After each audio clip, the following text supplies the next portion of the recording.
Hello everyone. Today we will read the story. Story is name The Little Girl, जो कि Katherine Mansfield की लिखी हुई है। पहले तो हम कैथराइन मैंसफील्ड कौन थी उसके बारे में पढ़ेंगे और इस स्टोरी में क्या कहना चाहा है उसके बारे में देखेंगे। कहते हैं कि Katherine Mansfield, the pen name of the Kathleen Mansfield became, was born in the New Zealand and was sent to the London for musical career. She began to write stories at the age of 18. She introduced a new form of psychological realism into the modern story.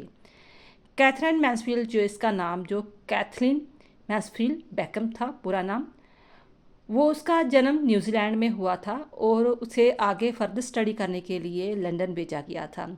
वहाँ जाकर उसने 18 years की as में ही story लिखनी शुरू कर दी थी।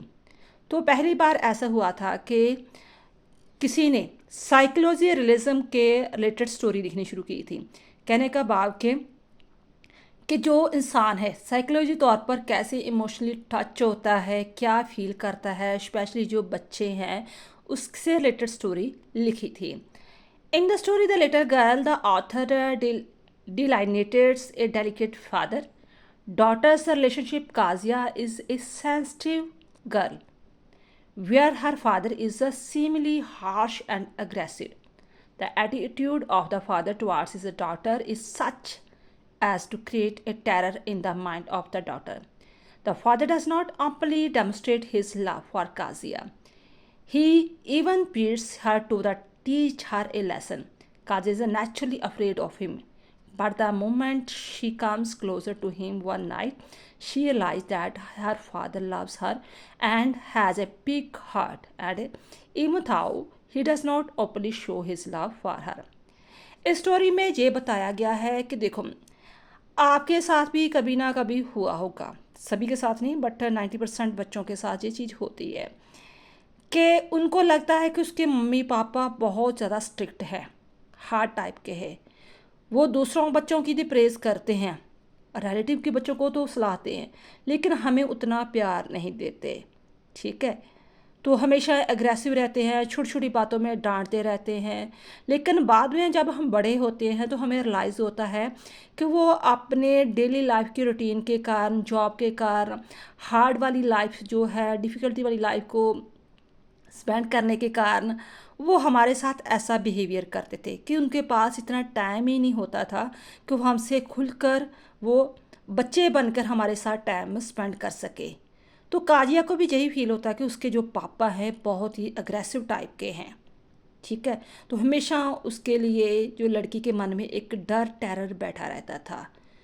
तो लेकिन एंड में, जो स्टोरी के एंड में उसे रियलाइज़ होता है कि नहीं, कि उसके पापा तो बहुत ही नाइस हैं, सिर्फ उनको प्यार प्रकट नहीं करना आता। ये चीज़ें ज़्यादा उन बच्चों के साथ होती है जो सेंसिटिव टाइप के होते हैं। जो थोड़े सेंसिटिव टाइप नहीं होते, है ना, वो रफ एंड टफ होते हैं, उनको कुछ भी फ़र्क नहीं पड़ता, वो और भी ज़्यादा डीप वगैरह बन जाते हैं। लेकिन जो सेंसिटिव टाइप होते हैं वो तो डांट भी बर्दाश्त नहीं कर पाते। लेकिन इस बच्ची ने तो पापा की तो डांट तो सुनती थी, और साथ में एक बार उसने अपने पापा से स्टिक के साथ उसकी पिटाई की गई। ठीक है, वो क्यों पिटाई की गई और वो क्यों इतना डरती थी, और एंड में कैसे उसे रियलाइज़ हुआ कि सच में मेरे पापा, जो मैंने सोचा था कि बड़े हार्ड है, हार्ड नहीं है, वो बहुत ज़्यादा अच्छे इंसान हैं। वो कैसे होता है ये स्टोरी में पढ़कर हम सब कुछ जानेंगे। तो फर्स्ट ऑफ ऑल हम ये चीज़ देख लेते हैं कि स्टोरी का नाम है द लिटिल गर्ल, लिखी है कैथराइन मैंसफील्ड के द्वारा। ठीक है, ये स्टोरी एक्चुअली साइकोलॉजी तो और रियलिज्म है। करैक्टर इसमें आते हैं बेटा काजिया, जो कि लिटिल गर्ल है जिसके बारे में सारी स्टोरी लिखी गई है। अलाइस, जो कुक है। ये एक्चुअली स्टोरी फॉरेन की है।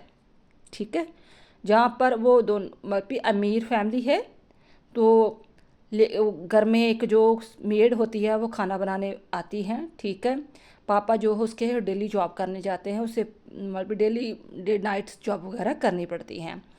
मिस्टर मैकडोनल्ड उसका पड़ोसी है, जिसको वो देखती है कि वो पास में अपने जो बच्चे हैं उनके साथ बहुत फ्रैंकली खेलता रहता है जब भी संडे होता है। तो उसे भी लगता था कि हाँ, मेरे फादर साहब भी मेरे साथ ऐसे ही संडे स्पेंड करें, पर ऐसा होता नहीं।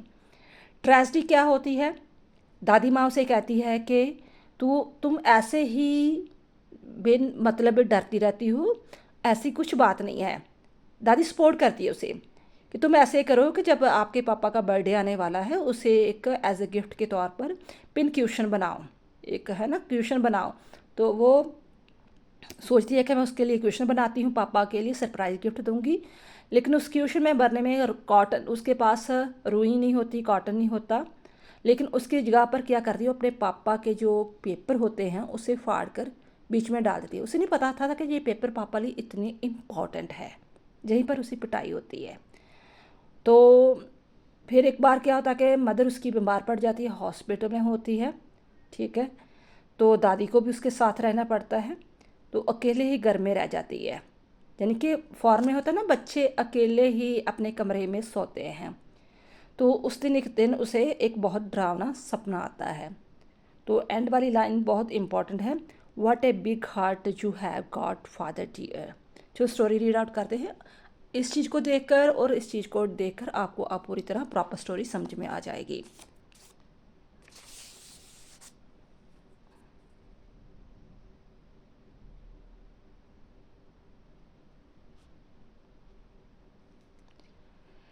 काजिया सा ड्रेड ऑफ हर फादर। काजिया अपने पिता से क्यों डरती थी? Kajia remained afraid of her father. Before going to work, he would give her a casual kiss. During his absence, she always felt a strange sense of relief. In the evening, when her father came, he would call for tea.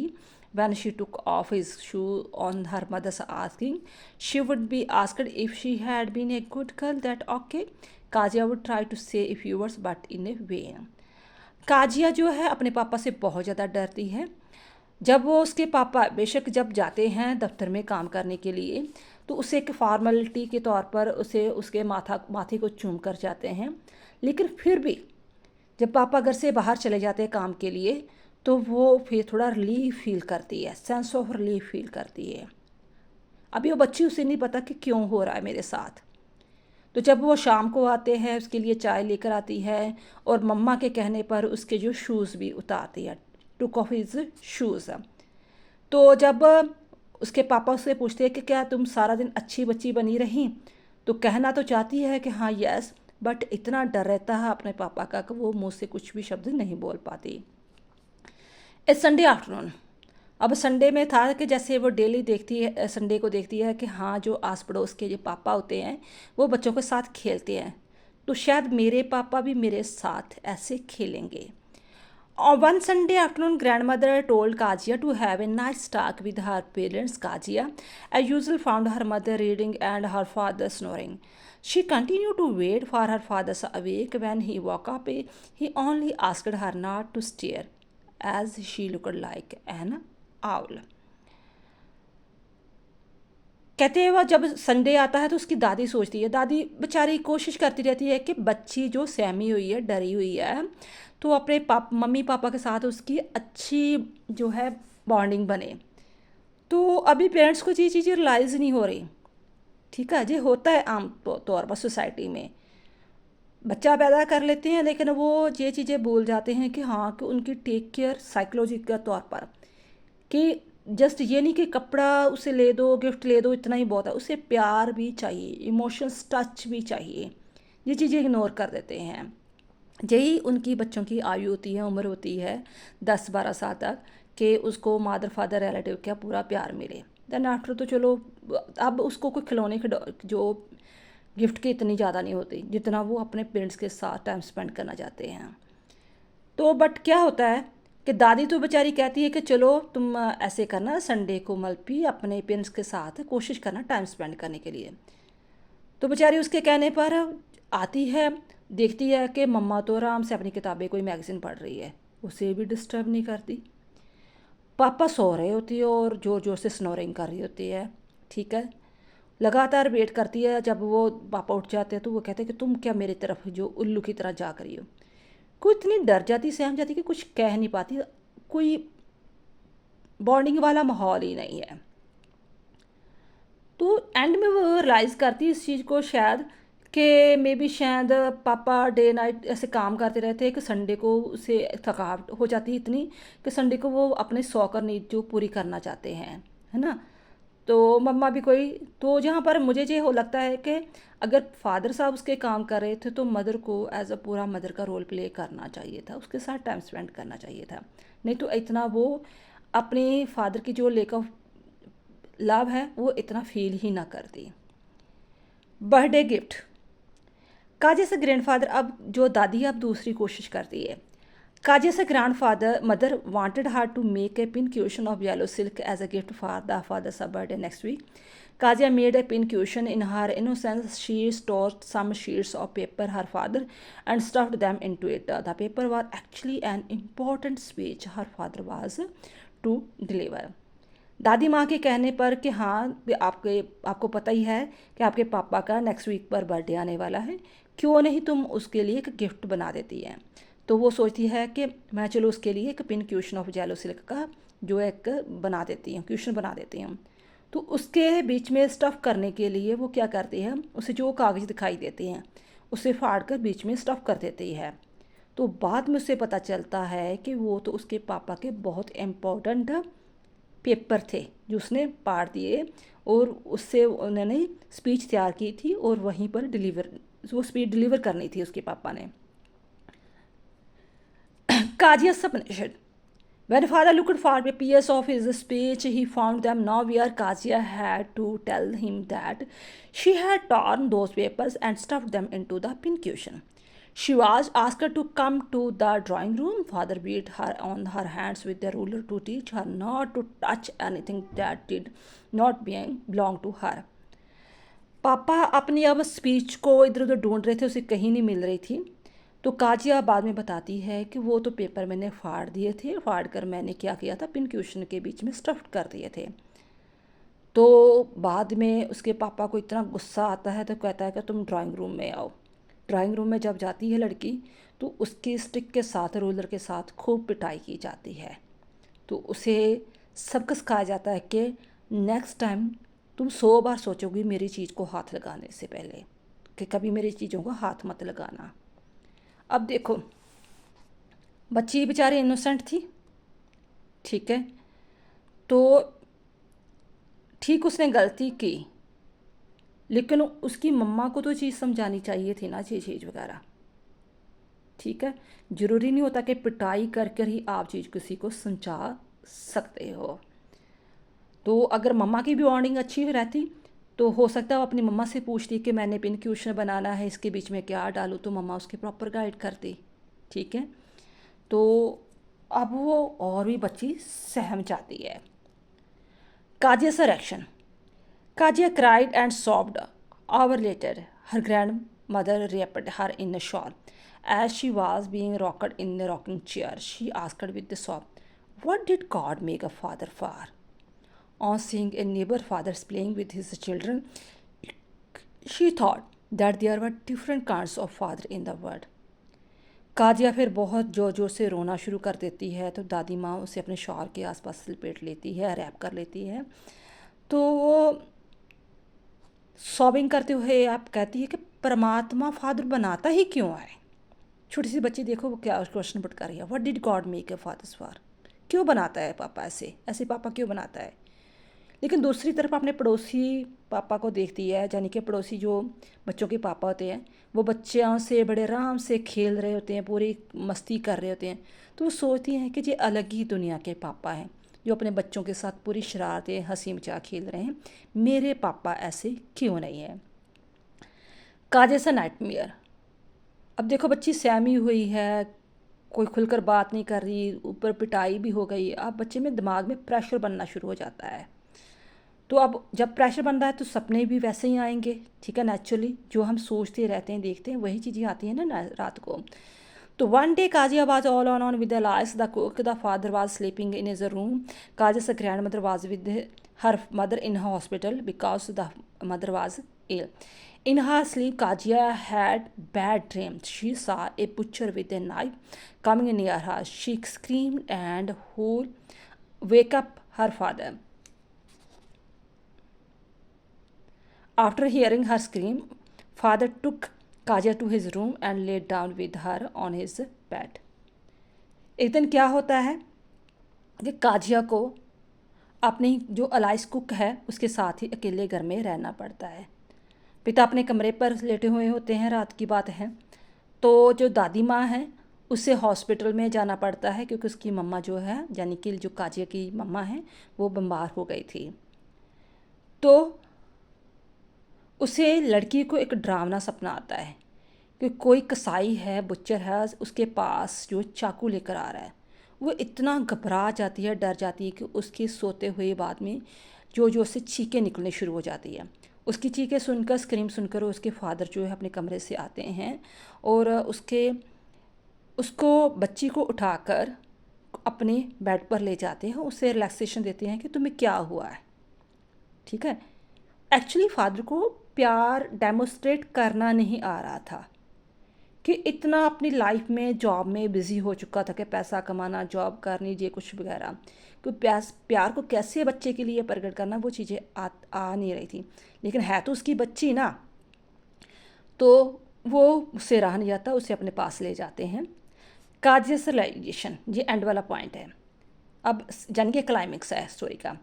In her fear, Kajasa clung close to her father. Father asked Kajas to rub her feet against his legs to get them warm.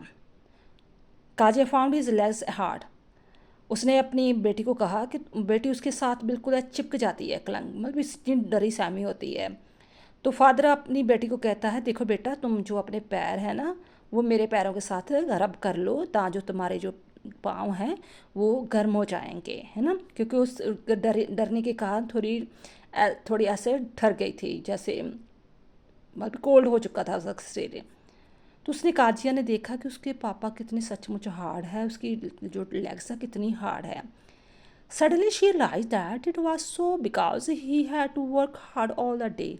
देखो छोटी सी बच्ची जो वो ये चीज़ realise कर रही है कि शायद इसलिए इतने हार्ड हैं क्योंकि पापा को सारा दिन काम करना पड़ता है। he would get too hot eye to play with his Mr. McDonald played with his children। तो शायद मल्पी अगर वो मैकडोनल्ड की तरह मल्पी वो भी उसके साथ खेलेंगे तो वो बहुत ज़्यादा बेचारे थक जाएंगे। She stood and told her father that her head was on his head। वो अब उसकी अटैचमेंट होनी शुरू हो जाती है, जो डर था, फोबिया था पापा के लिए, वो ख़त्म होना शुरू हो जाता है। तो उसे एक सेफ्टी महसूस होती है, कहती पापा मेरा जो सिर है वो आपके बहुत बड़े दिल के ऊपर है।